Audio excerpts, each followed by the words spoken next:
Cucunya Rasulullah, putranya Ali bin Abi Thalib dan ibunda Fatimah mengatakan begini maksudnya. Kalian ini, ya kita ini maksudnya. Kalian ini, kita ini belum dikatakan ngerti, paham, cinta, iman kepada Al-Quran dengan benar. Nah, kita belum dikatakan betul-betul cinta, iman dan benar, ya.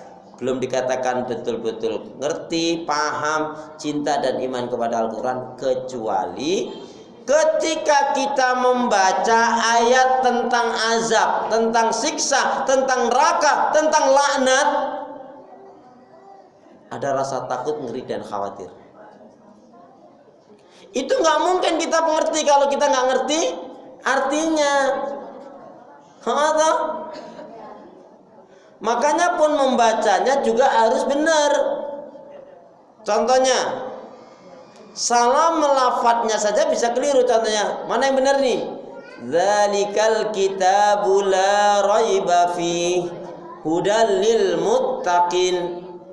Yang pertama, atau yang kedua, dzalikal kitabu la raiba fi hudal lil muttaqin. Mana yang benar? Kenapa yang pertama? La-nya, ya. Kalau dibaca la raiba fi 2 rakaat, berarti tidak ada keraguan di dalam Al-Quran itu. Tapi kalau la raiba fi, sungguh di dalamnya ada keraguan. Beda enggak? Nah, makanya perlunya kita belajar. Kalau kita ngerti seperti ini, insya Allah, ya, kedepannya kita program Bu Latifah, ya. Pokoknya programnya dari surat yang pendek, diawali dari surat An-Nas. Ibu wajib ngerti artinya surat An-Nas, sehingga sholat ibu nanti akan nikmat. Setelah itu nanti Al-Falaq. Kalau ayatnya kan ibu sudah hafal. Contoh wal asri, Al-Asr kan ibu sudah hafal kan, tapi artinya ngerti nggak? Nah, kalau ibu ngerti artinya, insya Allah sholat kita akan jauh lebih khusyuk, insya Allah. Amin, itu dong. Jangan seperti burung beo. Burung beo juga ngerti kok. Allah, Allah. Bismillah, Bismillah. Subhanallah, Subhanallah. Allah Akbar, Allah Akbar. Salat. Ini tidak ngerti maksud. Nah, itu nanti kita akan belajar itu. Jadi jangan sampai ibu sholat tapi nggak ngerti artinya. Kan salah satunya agar kita ngerti artinya, minimal maksud. Ya. Baik, ya.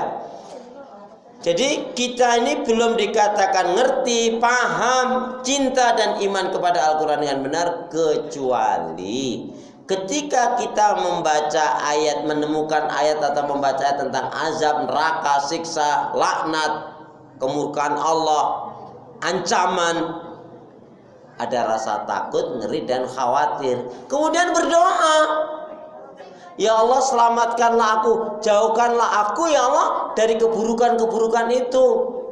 Rahmatilah aku ya Allah dan masukkanlah ke dalam surgamu. Amin. Mintanya begitu. Tapi kalau ibu nggak ngerti, nah macam mana? Nah, ada yang ini, walahum adzabun azim. Allah, bagi mereka azab yang pedih. Allah, gitu. Ada yang, nah makanya harus ngerti. Yang benar apa? Wa idza quri'al Qur'an fastami'u wa ansitu la'alakum turhamun. Apabila Al-Qur'an itu dibaca, perhatikan agar kamu mendapatkan rahmatnya Allah. Ini temannya baca Quran, dia hanya mengobrol, ada kan? Ada juga ustadznya ceramah, dia juga ceramah sendiri. Mana? Astagfirullahaladzim. Alhamdulillah di sini singgah, ya. Enggak beda. Astagfirullah. Ya Allah, ya Allah.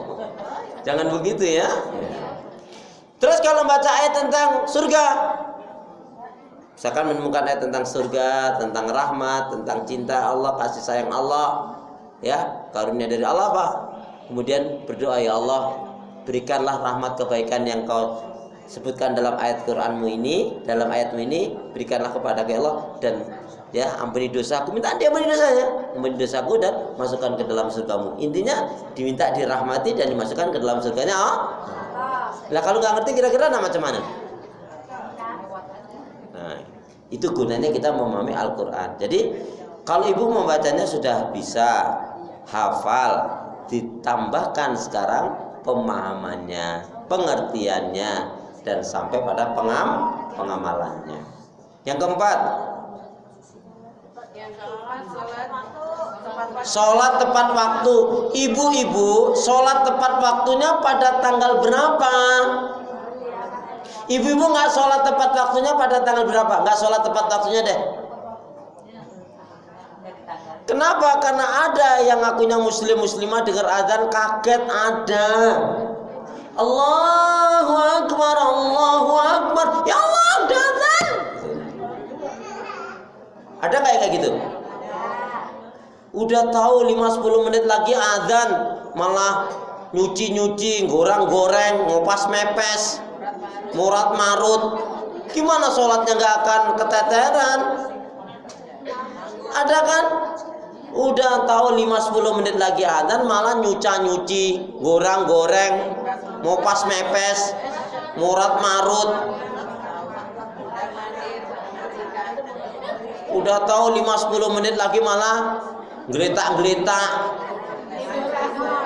tiduran akhirnya ke 12-an. Ada ini kayaknya, ini ada nih. Istighfar Bu, istighfar.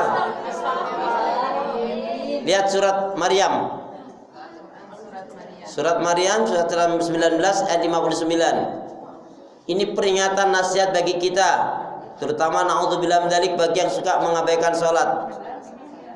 Fa khalafa min ba'dim khalfun 'adha'u shalah wa taba'u syahawat fa sawfa yalqana ghayya. Kusima.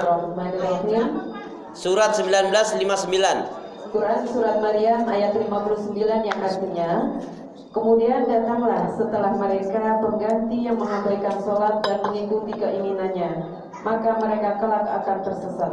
Maha benar Allah dengan segala firman-Nya. Maka akan datanglah pengganti yang buruk, yang menyia-nyiakan sholat, yang memperturutkan hawa nafsu yang rendah, maka mereka pasti akan menemui kesesatan. Saya ulangi Bu.